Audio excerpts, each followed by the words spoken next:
Nós estamos atravessando uma fase em que uma elite muito bem preparada e muito bem amparada financeira e politicamente criou do nada todo um novo conceito de civilização e está implantando isto há mais de 50 anos mediante ações cujo sentido escapa à opinião pública. Este, vamos dizer, é o dado fundamental da nossa época. Quer dizer, a implantação do governo global é o centro da história mundial hoje. Essa coisa toda não é absolutamente secreta, seria impossível manter secreta uma operação deste tamanho, mas ela escapa do horizonte de consciência da população pela sua complexidade e justamente pela quantidade enorme de informações existentes a respeito. Por exemplo, se você for ler só o livro básico, vamos dizer, o que é o ABC da nova ordem mundial? É o livro do Carroll Quigley, Tragedy and Hope, que é um livro de 1.200 páginas, mas que só existe em língua inglesa, que eu saiba não há tradução alguma. Esse seria o começo, realmente é o ABC. Se você não lê o Tragedy and Hope, você não sabe o que está acontecendo. Mas este é só o começo, não está tudo ali. A bibliografia existente a respeito hoje é imensa, né? Por um lado é imensa e por outro lado é uma coisa que jamais já se chamou a atenção do grande público. Isso sempre ficou restrito à atenção de um pequeno círculo de estudiosos, seja aqueles que participam do próprio projeto, seja aqueles que se opõem ao projeto. Essa coisa da nova ordem mundial de fato só é conhecida pelos seus adeptos e inimigos, pelo voto público não. É como se fosse uma luta de boxe num estádio vazio, só tem lá os dois lutadores e respectivos empresários, né? As arquibancadas tudo vazio, quer dizer, ninguém sabe que aquela luta está acontecendo. Chamar esse projeto de governo mundial é uma metonímia. Eu estou designando, vamos dizer, o todo por um seu aspecto puramente administrativo. Mas, quando você examina, por exemplo, o livro do Lee Penn, que se chama False Dawn, Falsa Aurora, sobre o projeto de unificação das religiões, de criação de uma nova religião globalista, você vê que, na verdade, este é um projeto mais abrangente até do que o do governo mundial, mais abrangente, mais básico, mais fundamental e mais antigo. Quer dizer, o pessoal está trabalhando nisso há muitas décadas.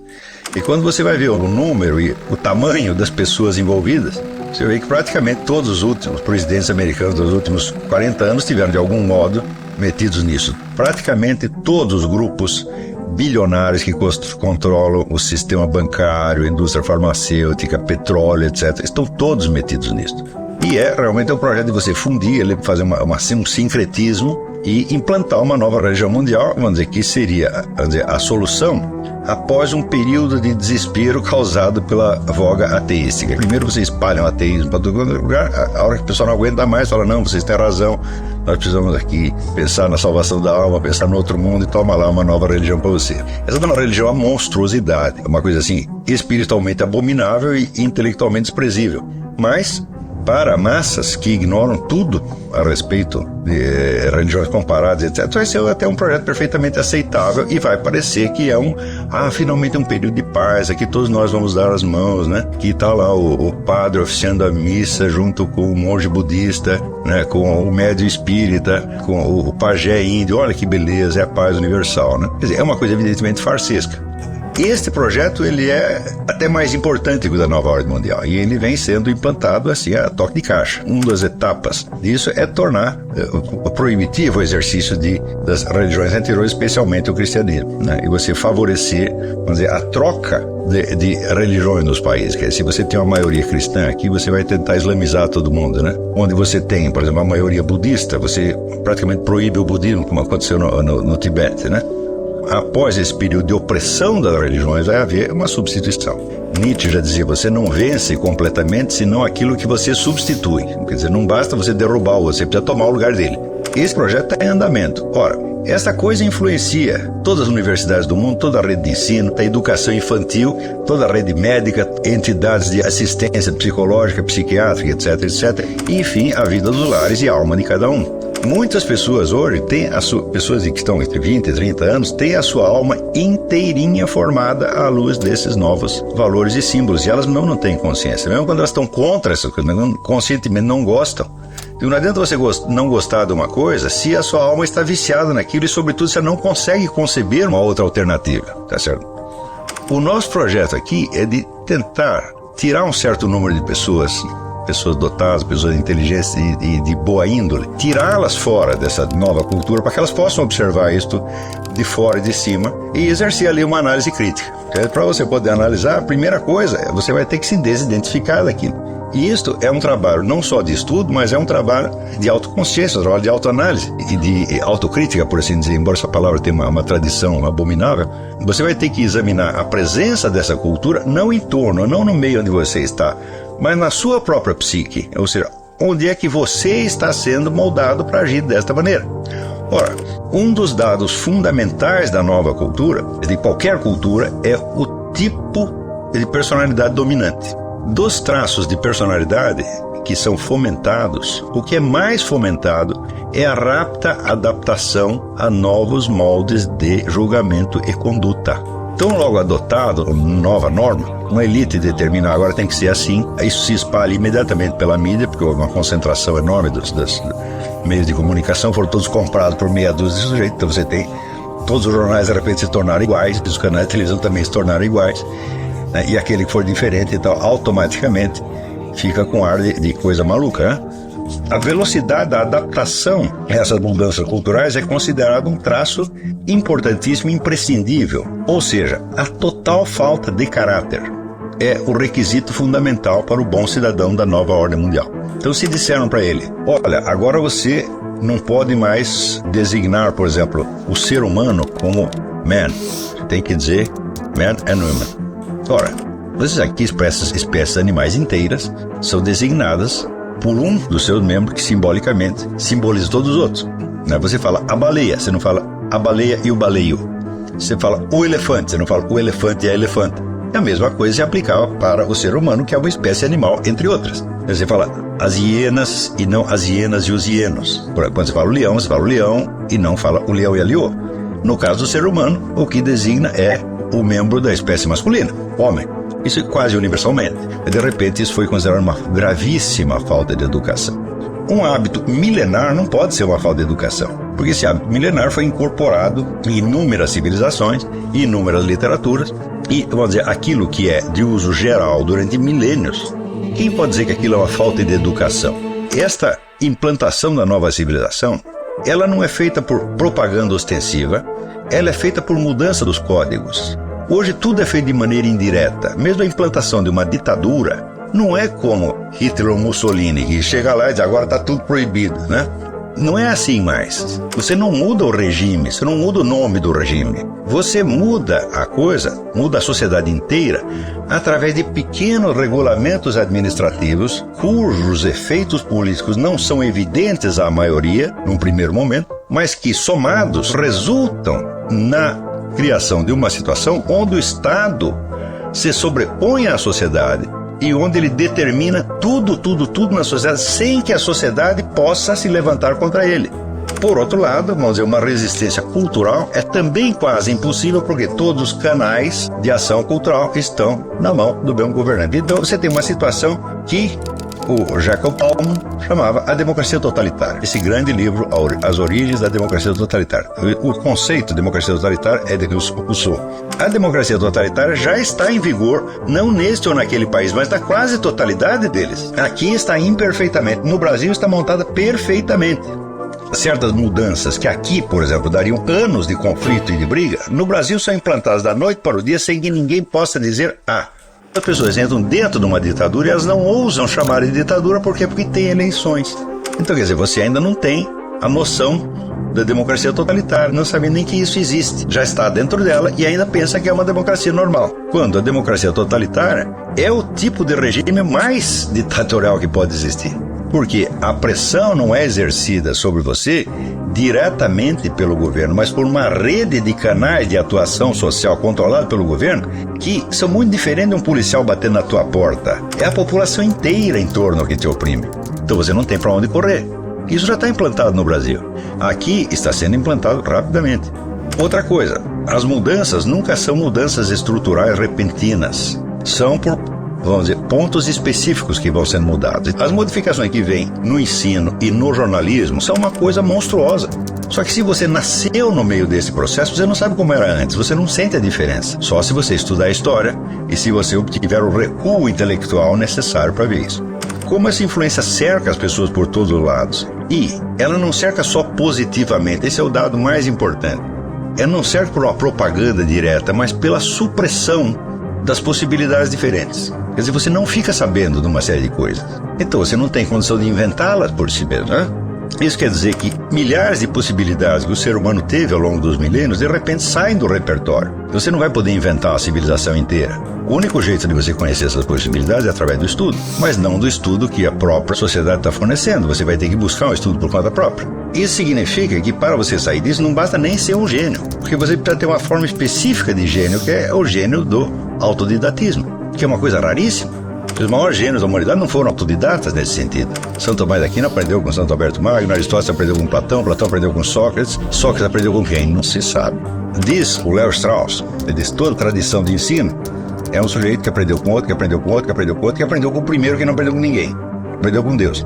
Isso significa que vocês têm que tomar consciência de que todos vocês, pelo menos que estão com menos de 30 anos, vocês foram formados no meio disto. E muitas atitudes que lhes parecem naturais foram improvisadas anteontem e oferecidas a vocês como a única alternativa possível. E muitos julgamentos espontâneos que vocês fazem refletem isso. Isso eu dou o exemplo, por exemplo, dos conselhos antitabagísticos e, de modo geral, conselhos de saúde não solicitados.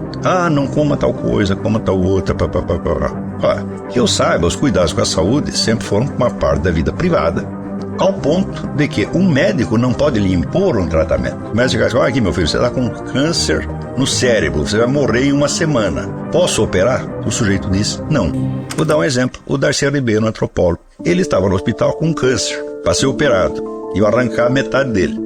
Daí alguém disse para eles, olha, nesse tipo de câncer existe 30% dos casos que são autorremissivos, quer dizer, eles curam sozinhos, não se sabe como. Darcy ouviu e falou, tô nessa, eu sou um desses, eu vou para casa. E foi para casa e viveu mais 30 anos. Fugiu do hospital. Graças a isso viveu mais 30 anos, porque se tivesse operado, opere, mas faz bomba de cobalto, mas não sei o que, não dura mais 2 anos. Mesmo pessoas que têm conhecimentos suficientes para reagir a isto, às vezes não reagem. O meu falecido amigo Dr. Miller, que é um dos camaradas que mais entendia de medicina e saúde no mundo, ele teve esta fraqueza. Ele pegou um câncer no nariz e ele, por pressa, aceitou o tal tratamento cobalto. Em 2 anos estava morto. Este tipo de pressão do establishment médico é uma das coisas mais indecentes e imorais do mundo. Por quê? Porque se você somar o número de pessoas que são vítimas de erros médicos nos Estados Unidos, não há nenhuma outra causa de morte que supere isto. São 800 mil pessoas no mínimo que morrem por ano aqui. A AIDS não mata isso tanto, doença cardíaca não mata isso, doença pulmonar não mata isso, câncer não mata tanto. Por que mata? É muito simples. A medicina não é uma ciência exata, aliás, não é uma ciência. É uma técnica no qual confluem uma multidão de ciências diferentes que às vezes se ajeitam muito mal ali dentro. Toda medicina é experimental, toda ela. Mesmo que seja um tratamento consagrado, bom, consagrado num certo número de casos. A margem de erro ali é muito grande, não por culpa dos médicos, é porque é. Né? No tempo de Napoleão, um assessor de Napoleão já observou isso aqui. Tão logo esses médicos se imbuem de ideias materialistas, eles querem mandar no mundo. Ele disse isso, eu acho que foi em 1808. E isso vem se confirmando cada vez mais. A classe médica se alia à indústria farmacêutica, que é uma das indústrias mais poderosas do mundo. Aqui se fala de indústria farmacêutica, você está falando do Rockefeller, né? O que os Rockefeller querem mandar no mundo, eles mesmos não escondem. Eles estão tentando isso há várias gerações. Classe médica e indústria farmacêutica tem uma simbiose. Eu sei porque eu fui editor da revista médica e digo você, os laboratórios determinavam o conteúdo do que saía nas revistas científicas. Então, é claro que esta intromissão da classe médica na vida privada é um elemento fundamental do totalitarismo mundial. Agora, se você, por medo de uma doença, você aceita isso, você já virou cidadãozinho da nova ordem mundial, que vive com medo e esperando que os outros o salvem. Então você aceita autoridades. Eu estou com 62 anos, estou fumando há 47. 2 ou 3 maços de cigarro por dia. O pessoal da minha geração, tudo já teve infarto, hemorroida, 5 pontos de safena, etc, etc. Não veio me dar lições de saúde, porque, obviamente, meus filhos, vocês vão morrer antes de mim. Se continuarem com essas ideias, vocês vão morrer antes de mim. Porque não existe nada que danifique mais a saúde do que a perda da sua integridade pessoal. Se você perde a unidade da sua personalidade, você começa a decompor na mesma hora, meu filho. E você se torna vulnerável a tudo. O seu sistema imunológico vai para o brejo. Mas tudo isso eu estou dizendo para que vocês tomem consciência de que estas fraquezas que são criadas em nome de um novo modelo civilizacional que está criando, elas não estão fora, elas entraram dentro de vocês há muito tempo. E você vai ter que tirá-las uma por uma. Se você quiser realmente chegar à altura de você poder ter uma visão independente, uma visão realmente crítica, você precisa sair, você precisa se desaculturar. Se desaculturar significa o seguinte: você não vai aceitar mais nenhum valor nem critério dominante. Você vai escolher os valores após tê-los examinado e confrontado com outras possibilidades. De onde você vai tirar essas possibilidades?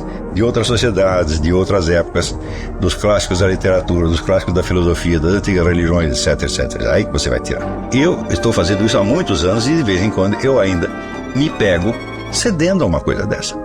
Vocês não tenham dúvida que o projeto de nova ordem global já fracassou. Ele será um fracasso. Ele não vai se implantar. O que ele vai é como o Reich de 1000 anos do Adolf Hitler, tá entendendo? Que dura 12 anos, dá um prejuízo desgraçado, mata um montão de gente e só deixa lágrimas e sangue pelo caminho. Eles não vão prosperar. A prova de que não vão prosperar é que existem 3 projetos de governo mundial em concorrência, ora colaborando entre si, ora tendo conflitos. Primeiro, o velho projeto comunista, que nunca acabou, a KGB está lá no lugar, está funcionando, sobretudo na América Latina está indo muito bem. O segundo é o projeto islâmico. E o terceiro é o projeto globalistas do Grupo Bilderberg, CFR, etc, etc. E esses 3 grupos são enormemente poderosos. É difícil até você saber ali quem tem mais dinheiro, por exemplo. É quase impossível. O dinheiro é tanto, que eu acho que se equivale. Passou de 10 trilhões, já não dá mais para você fazer uma avaliação. Porém, as rachaduras na aliança entre esses 3 já começaram a aparecer. No encontro em Copenhague, o camarada da Arábia Saudita, de repente, ele começou a dizer que não existe aquecimento global. Ora, faz décadas que essa turma dos árabes está financiando os aquecimentistas aqui. E se eles fizeram as contas e viram que esse negócio é prejudicial para eles? Eles não vão prosperar porque o acordo entre essas 3 forças a longo prazo é impossível. É possível a curto prazo e tem funcionado. Você vê, por exemplo, no Príncipe Charles, que é um membro do Bilderberg, que portanto é um globalista ocidental, ele é o maior protetor dos muçulmanos na Inglaterra. E ele próprio está profundamente comprometido com isso porque ele é um discípulo do falecido Sheikh Abu Bakr Sirajuddin, um ex-diretor do Museu Britânico chamado Martin Lings, a quem eu conheci e que tive como meu amigo enquanto ele durou. E os judeus, que são os maiores cretinos de todos, que sempre apoiam tudo que é contra eles mesmos, né? Deram dinheiro para tudo quanto é movimento de esquerda, o movimento de esquerda apoia os árabes e os árabes saem batendo em judeu na rua de Paris. E daí o judeu, depois de 30 anos de apanhar, ele diz: puxa, eu acho que eu dei dinheiro para os caras errados. Católico é a mesma coisa. Abre porta, janela e tal para o inimigo e depois descobre que levou prejuízo. Então, vamos dizer, todas essas coisas mostram rachaduras no sistema da nova ordem mundial antes dela chegar a se implantar perfeitamente. O que nós vamos viver no futuro não é um mundo globalizado onde um governo central controla tudo. Não, é um mundo de conflito de vida e morte entre 3 poderes globalistas. As nações vão desaparecer como entidade, mas elas não serão absorvidas no sistema central. Serão absorvidas num dos 3 blocos. Esses blocos não são blocos nacionais, são blocos multinacionais. E que tem uma boa parte do seu poder dentro do território inimigo. Não há fronteiras nacionais. Quem está estudando relações internacionais, pode parar, você está perdendo seu tempo. Você vai estudar relações internacionais por uma situação antiga, onde tudo dependia dos estados. E hoje em dia, portador do poder não são os estados, são movimentos que controlam estados. E que com a maior facilidade pode passar de um estado para outro. O importante é você estar consciente de que esta foi a formação que você recebeu. Todo lado que você se volta é isto que vem, e nem sempre vem sob a forma de ideias ou teorias que você possa discutir. Quando vem sob a forma de símbolos, de hábitos, de gestos, de olhares, você, para aprender a olhar tudo isso, interpretar tudo isto, de um ponto de vista histórico-cultural, você precisa comer muito arroz com feijão.